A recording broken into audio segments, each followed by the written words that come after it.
There needs to be some justice for that life that was taken. And the colonial justice system needs to abide by their own laws. And they need to show us that her life mattered. Tonight calls for justice in a Saskatchewan girl's death. Look, reporters and First Nations and the Trudeau government are conspiring to mislead the public. And a new report fact-checks media coverage of suspected unmarked graves at residential schools.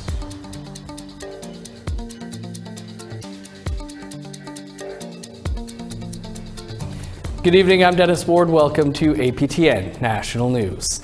Prime Minister Justin Trudeau is north of 60 this week. He's touring communities impacted by wildfire and helping to announce an affordable housing project. Our reporter Charlotte Moore-Jacobs is there. Prime Minister Justin Trudeau is in Yellowknife, Northwest Territories. He was joined by territorial and municipal leaders to announce a new 50-unit affordable housing complex to be move-in ready by 2025. It will include a mix of bachelor suites for seniors and singles and 2-bedroom apartments for small families. Thank you to the Government of Canada for investing $20.8 million under the CMHC Rapid CMHC Housing Program. The federal Rapid Housing Initiative is funding the project, while territorial subsidies and the city are providing the land. The PM says the North has been facing challenges to build homes, including higher costs, sourcing and transporting materials, and fewer laborers. This stop in Yellowknife is part of Trudeau's 2-day tour in the NWT. Yesterday, he visited South Slave communities ravaged by wildfires. The devastation that we saw, people who build homes in a community for over decades, losing just about everything, is truly heartbreaking. But in my conversations with Michael Damour, the mayor, my conversations with the premier and with other local representatives and leaders, including KFN First Nation, we are there. Trudeau also faced questions on whether more funds for northern infrastructure would flow after this year's wildfire evacuations. The need to build back better, knowing that climate change means there will be more extreme weather events. There will be more wildfires and floods and challenges faced by people across this region. And that's why we are working together to make sure that we are better ready in the future for things that are going to become more and more commonplace. We must make... Premier Carolyn Cochrane says the territories have asked for more support over the wildfire season. We need stronger communication systems. We need more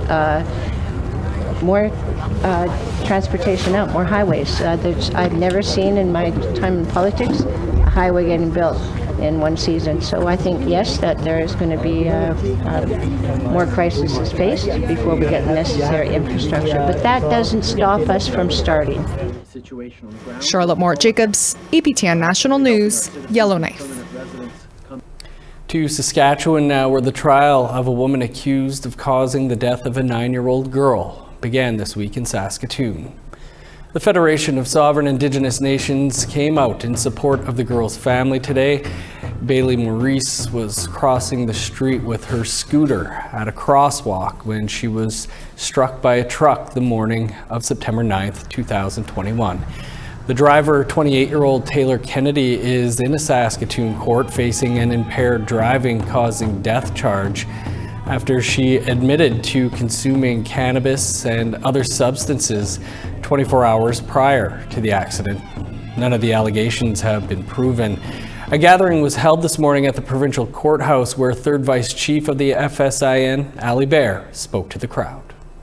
It's been a long few days. Most of the witnesses are police officers, and a lot of them are speaking very highly of the offender. There needs to be some justice for that life that was taken. And the colonial justice system needs to abide by their own laws. And they need to show us that her life mattered. A new report is out that looks to combat and debunk the rise in misinformation around residential schools and suspected unmarked graves. Researchers with the University of Manitoba released Debunking the Mass Grave Hoax, a report on media coverage and residential school denialism in Canada. Sean Carlton is an assistant professor of history and Indigenous studies at the U of M and investigated the claims of a media conspiracy. He joins me now.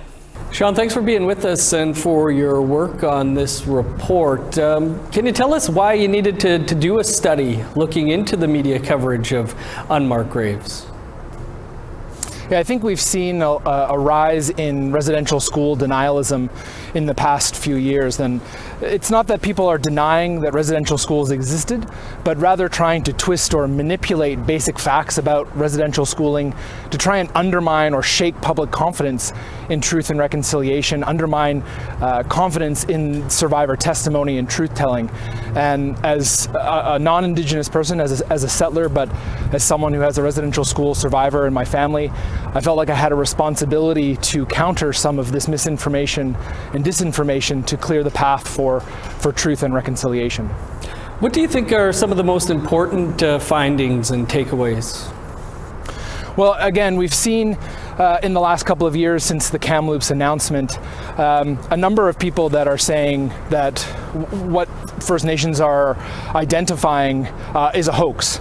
And this is based on an idea that some reporters and journalists in May and June of 2021, when they were unsure exactly about what Kamloops and other First Nations like Cowessess were finding, reported the findings as mass graves rather than likely or potential unmarked graves. And what denialists did, again, using the idea that they cherry pick evidence, is that they used a number of those reports to say, see, look, reporters and First Nations and the Trudeau government are conspiring to mislead the public and thinking that more nefarious things are being located than what is actually true. And again, that's a misrepresentation of the evidence. And so as this mass grave hoax narrative has been gaining traction, myself and a graduate student, Reid Gerbrandt, decided to investigate the claims and fact check what was going on. So Sean, we were looking at some of the international coverage this morning, CNN, The Guardian, still with stories up talking about mass graves. How important, I guess, from looking at all this, do you think language is that's used in the reporting and by First Nations leaders? Right, well, I think part of the findings of the report is that we do need to be very precise in our language. And that includes myself as a non-Indigenous historian commenting on these issues. But I think we also need to realize that denialists are trying to make people afraid of making mistakes and cherry picking and using those mistakes as a weapon to try to silence people and to try and change the direction of the conversation to silence survivors, and I think that's what we need to understand, is that people can make mistakes in journalism, in academia. Mistakes happen, but we need to try to avoid them and use those mistakes as an opportunity to really help people understand what is going on. For example, the Kamloops Nation never identified their findings as a mass grave. That was not a mistake that they made. Cowessess First Nation was very clear that what they had uncovered was not a mass grave, but rather a large number of potential unmarked graves. And so I think we need to be very careful in the language that we use and make sure that we're listening to First Nations leaders when they are talking about these issues. Sean, do you think this report will do anything to sway those who continue to discredit survivors and the Truth and Reconciliation Commission? Some who are literally making a living off of this denialism. Yes, I think we're seeing in the age of misinformation the monetization of this. And I think there are a lot of people that are doing this deliberately, to pay their bills, unfortunately. But I think the problem is that people put out this misinformation, but then people pick up on it. They buy into it. They invest themselves in these ideas. And I'm hopeful, as is Reid, that our report will at least shake the idea that there is a mass grave hoax, right? The foundational claim here is that journalists almost universally reported these findings as mass graves, and our report shows that that's not the case. 93.5% of articles that we looked at across 5 different media outlets did not report the findings as mass graves. And so I think continuing to advance this narrative of a mass grave hoax needs to be seen for what it is, which is residential school denialism and disinformation. Sean, important work from the two of you. Appreciate you taking some time to speak with us about it. Thanks so much, Dennis. I appreciate it. We will have more on this report about the hoax on unmarked graves when we come back as we assemble our Truth and Politics panel. That's coming up after the break.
Welcome back. Well, as promised, our Truth and Politics panel is here now for more on the report on media coverage and residential school denialism in Canada. Carrie Benjo is the editor of Eagle Feather News, and Egon Sinclair is a columnist with the Winnipeg Free Press and a professor at the University of Manitoba. Carrie and Egon, great to see you. Carrie, let's start with you. Why does this mass grave hoax narrative exist, do you think? It comes from people that are not prepared to accept reality.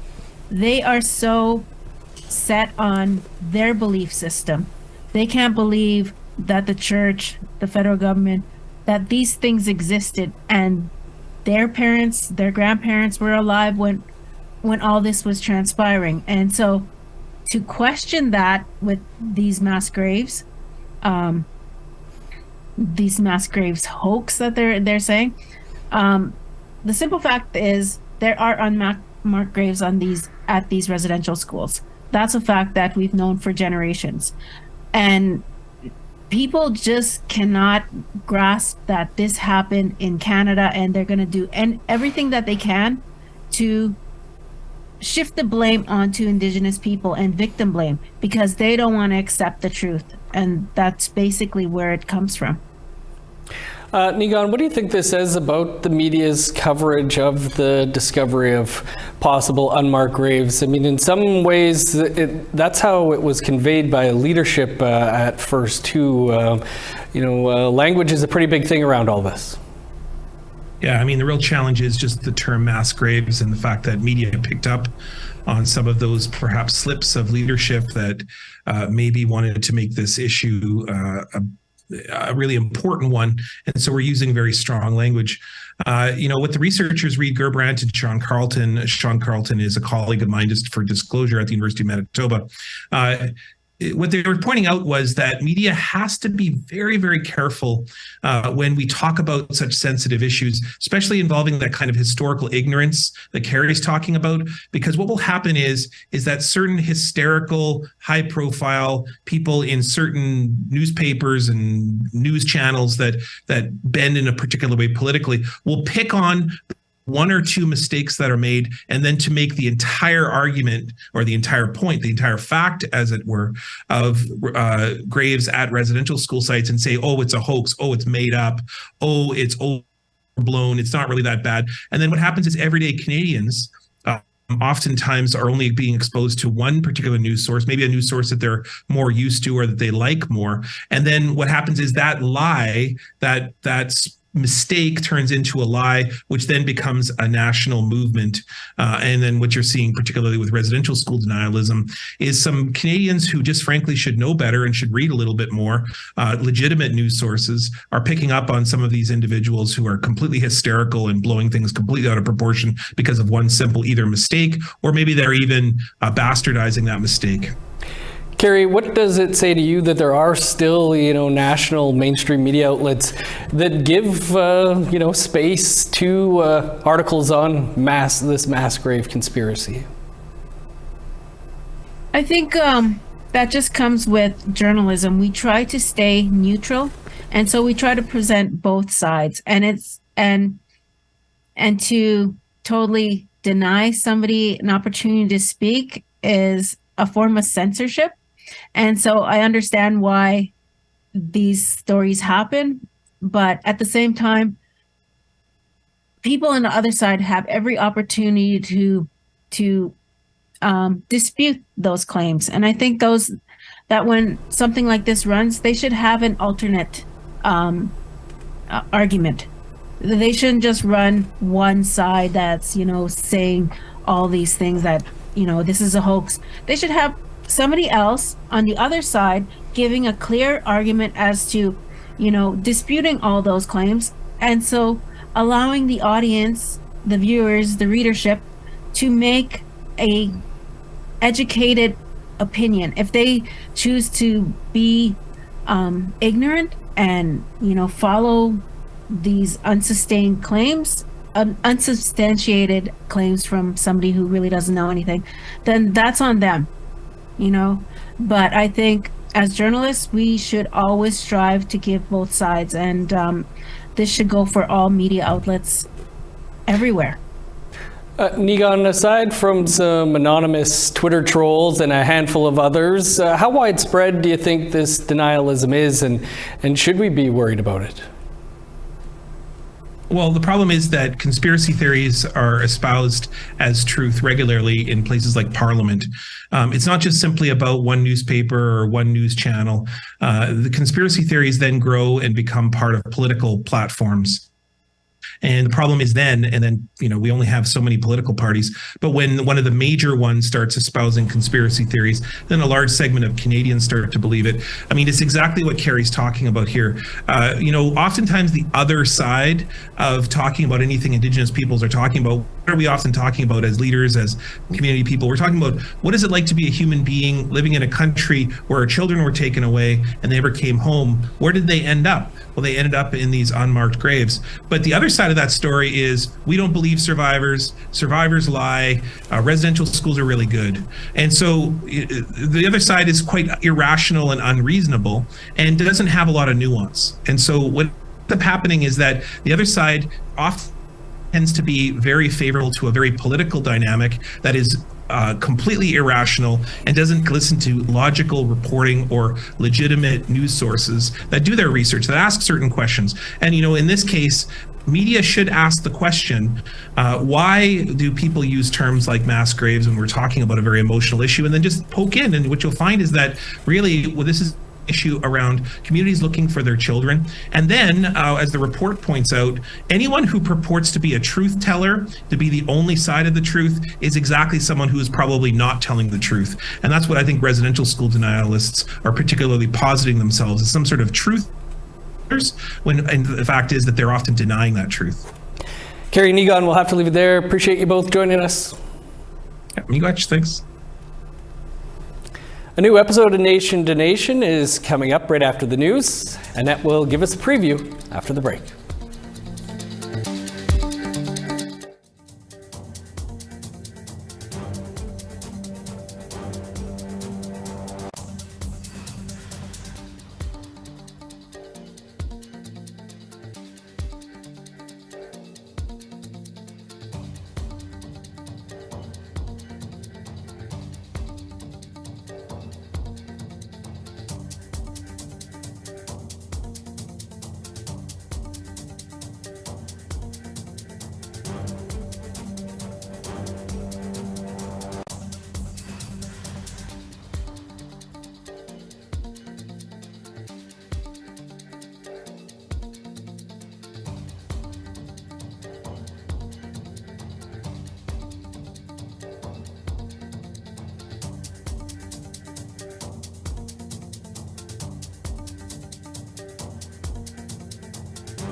Welcome back. Time now for our photo of the day.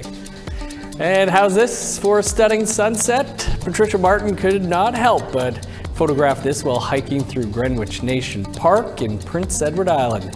She says she took hundreds of photos and this was among the best, and we'd have to agree. To be our next photo of the day, you can send your pictures to share@aptn.ca. Now let's take a look at Friday's weather forecast. Starting on the west coast, 13 with showers in St. John's, rain and 14 in Halifax. 5 and cloudy in Kuujjuaq, rain in Nain and a high of 8. 16 for Montreal, showers and 12 in Chibougamau. 13 and cloudy in Sault Ste. Marie, rain and 12 in North Bay. 12 with showers in Thunder Bay, rain and 9 in Sioux Lookout. Sun's out and 9 for Churchill, 10 in God's Lake and Norway House. 12 for Winnipeg, cloudy and 13 in Brandon and Dauphin. 10 for Regina, 11 in Saskatoon. 12 in Meadow Lake, sunny, and 12 in La Ronge. In northern Alberta, sun's out and 14 for High Level, Fort McMurray and Grand Prairie. A sunny 14 in Edmonton, 15 in Medicine Hat. 17 for Vancouver and Penticton, 20 in Kamloops. 14 for Prince George, Smithers, and East Lake. +1 with snow in Old Crow, 13 in Whitehorse. 11 with rain in Yellowknife, 9 and partly cloudy in Norman Wells. +3 with snow in Sax Harbor, 8 in Pawlatuck. +4 in Chesterfield, 10 in Arviat.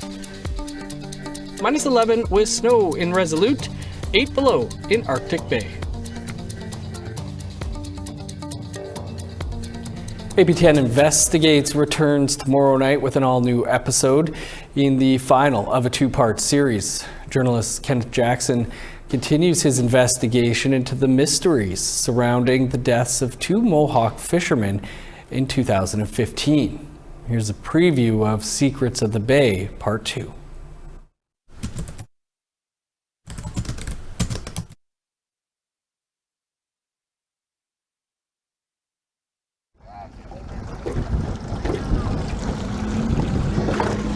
On the night of April 26, 2015, Tyler Miracle and Maddie Fairman were in a 14-foot aluminum boat just like this one. Their plan was to go spearfishing on the Bay of Quinte, not far from their home on Tyanaga Mohawk territory. Despite being fully equipped to spear, police claim they instead stole fish from another fisherman's net, overloading their boat before drowning in this shallow channel known as Telegraph Narrows. It never made sense to the families, some of whom are fishermen themselves. It was clear that if I was going to investigate what happened on the water that night, I had to go fishing. I had to see for myself. It's something the families wish police had done. You see that island out there? Yeah. Straight out? That's where we gotta go. Josh Miracle is a seasoned Mohawk fisherman, and he's taking me to where Maddie and Tyler were found. We'll cast one of his nets and pull it back in. It's not the same conditions that Maddie and Tyler would have been in, but I feel it immediately. One wrong move, and the boat is tipping over. Yeah, even that, man. You lean forward a little bit, eh? I know they're probably, I'm not used to doing it, so I get that. You can catch the rest of Secrets of the Bay Part 2 tomorrow night, immediately following the APTN National News. And you can watch Part 1 over on our website, aptnnews.ca, or our APTN News YouTube page. Over to Ottawa now, where Annette Francis is standing by with a look at tonight's Nation to Nation. Ani, I'm Annette Francis. Coming up on Nation to Nation, we'll be joined by Natalie Amat from Australia's Indigenous Network, NITV. She'll describe a referendum in Australia and what that could mean for its Aboriginal peoples. It would, of course, give Aboriginal and Torres Strait Islander the right to participate in decisions that affect them, and also to advocate for improved human rights in all sorts of areas. As well, a group of New Brunswick chiefs are critical of changes to that province's Department of Indigenous Affairs. And I'll speak to Manitoba MLA Bernadette Smith. After years in opposition, she'll now be a part of the new Wab-Kinew government. Stay tuned for that and more after the news. Marcy, Annette, looks good as always. Looking forward to that. You can catch Nation to Nation in about 2 minutes' time. That's all the time we have for tonight. I'm Dennis Ward. Thanks so much for being with us. We will see you back here tomorrow.